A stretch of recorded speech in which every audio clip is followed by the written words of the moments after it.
BMC के चुनाव तो हो गए, लेकिन अब लगातार सवाल है मेयर कौन होगा। इस बीच खबर आई कि एकनाथ शिंदे की शिवसेना ने एआईएमआईएम से समर्थन मांगा है और जवाब उन्हें क्या मिला, हम आपको बताएंगे। नमस्कार, आप देख रहे हैं न्यूज़ 18 का डिजिटल प्लेटफॉर्म। मैं हूं आपके साथ श्रुति श्रीवास्तव।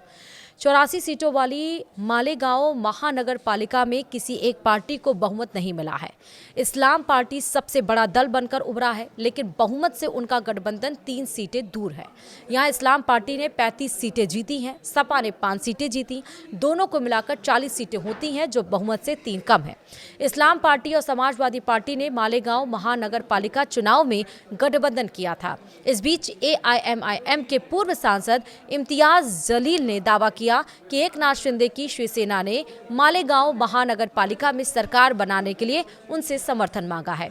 पूर्व सांसद इम्तियाज जलील ने इसका जिक्र करते हुए कहा कि शिवसेना के प्रस्ताव को उन्होंने सिरे से खारिज कर दिया है और कहा कि हम शिवसेना के साथ नहीं जाएंगे। वहीं एआईएमआईएम ने मुस्लिम बहुल मालेगांव में 21 सीटों पर कब्जा जमाया और पार्टी दूसरे नंबर पर रही। यहां बीजेपी को 2, एकनाथ शिंदे की पार्टी को 18 और कांग्रेस को 3 सीटों पर जीत मिली है। इम्तियाज जलील ने कहा कि 3-4 महानगर पालिकाओं में हमारी पार्टी निर्णायक भूमिका में है। उन्होंने कहा कि हम उनके साथ कभी नहीं जाएंगे जो बीजेपी के साथ है। इस बीच सूत्रों की माने तो मालेगांव में एआईएमआईएम और इस्लाम पार्टी की बातचीत चल रही है। दोनों मिलकर यहां पर सत्ता स्थापित कर सकते हैं। बता दें कि महाराष्ट्र सरकार ने मुंबई और 28 अन्य नगर निकायों के मेयरों के चुनाव की प्रक्रिया शुरू कर दी है और मेयर पद किस श्रेणी में जाएगा, इसका फैसला 22 जनवरी को लॉटरी के जरिए होगा। शहरी विकास विभाग ने एक आदेश जारी कर कहा है कि यह काम लॉटरी के जरिए राज्य सचिवालय यानी मंत्रालय में होगा। वहीं महाराष्ट्र में मेयरों का चुनाव पार्षदों द्वारा किया जाता है और यह पद रोटेशन के आधार पर आरक्षण के अधीन होता है। लॉटरी के माध्यम से यह निर्धारित किया जाता है कि मेयर का पद किस श्रेणी के लिए आरक्षित होगा, जैसे सामान्य, महिला, अनुसूचित जाति यानी कि एससी, अनुसूचित जाति यानी कि एसटी और ओबीसी श्रेणी।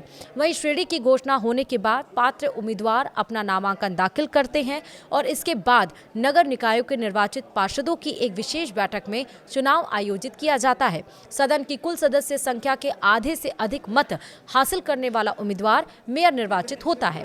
किसी भी एकल पार्टी को स्पष्ट बहुमत न मिलने की स्थिति में गठबंधन निर्णायक भूमिका निभाते हैं।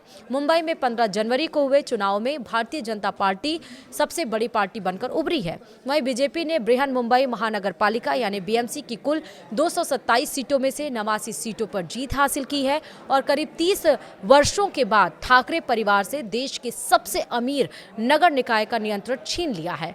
उप मुख्यमंत्री एकनाथ शिंदे के नेतृत्व वाली बीजेपी की सहयोगी शिवसेना ने 29 सीटें हासिल की हैं। राज्य के 29 नगर निकायों में हाल में चुनाव हुए हैं और अब क्योंकि 22 तारीख को ही ये क्लियर हो पाएगा कि क्या कुछ होना है, लेकिन कयास बहुत सारे हैं। जिसको जहां उम्मीद जग रही है वहां वो जा रहा है। सवाल ये भी आ रहा है कि एकनाथ शिंदे ने 2.5 साल का फॉर्मूला लगाया है, लेकिन एकनाथ शिंदे की मांग पर बीजेपी अभी फिलहाल चुप है। इधर एकनाथ शिंदे ने एआईएमआईएम से मदद मांगी है, तो उस पर क्या जवाब मिला है हमने आपको वीडियो में विस्तार से बताया। वीडियो में इतना ही। नमस्कार।